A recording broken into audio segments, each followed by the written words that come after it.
good on the web? This is your boy Q back again with some of that geek news. There's been a lot of talk lately that Microsoft Xbox was going to just pick up and buy Sega just straight outright, but they don't really need anybody to buy them out just yet. And really, just my personal opinion, if Sega was going to get bought out by anybody, who they probably would want to get bought out by would be Nintendo, which should have never let Rare go, but Sonic fits in with Mario like peanut butter fits in with jelly. Like, good. Mario stays Mario because of the gameplay, unlike Sonic stays Sonic. But we're not here to talk about Sonic. We're here to talk about one of Sega's other premier franchises, which is finally getting a reboot. Well, not really a reboot, but just another title in the entry since 2014, and that's Phantasy Star.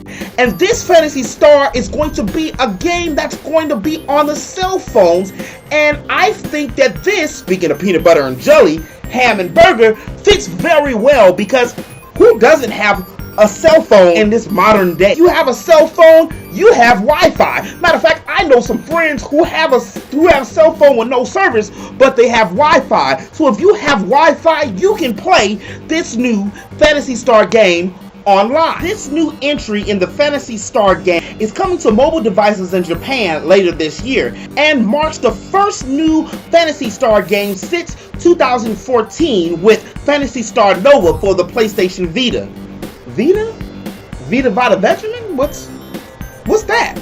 The game uses a command turn-based system, but Sega has been hanging around Nintendo a lot lately and hasn't really revealed any specific gameplay details other than that yet. The game follows Stella, the leader of the Ares Knights, a battalion that fights monsters known as Idolas, and Yuri, an orphan boy who joins the Ares Knights after a chance encounter with Stella. Both Stella and Yuri will fight alongside other characters in battles against the Idola and the returning evil presence known as Dark Floss. The game looks pretty good, and I'm really excited about the fact that it's going to be mobile, because when the game first came out, I had the first online one way back in the day on Dreamcast, and at the time the technology wasn't up to date with the game. But now, with these mobile devices, we can play anywhere and anyhow, and along with their success in the arcade markets in Japan, while they don't need to be bought out by anybody, they do really well with their role-playing games.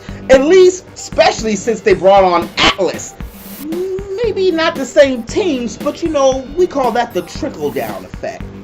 But this has been your boy Q, your friendly neighborhood geek. If you did like this video, interweb, please show me that you did. Show me. Make sure you hit that like button, and make sure you hit that subscribe button. Ring that bell to stay up to date on all things games and all things geek. I'll holler at y'all later. Peace. And if you're still thirsty, here's another video for you right here and right here. Water's wet.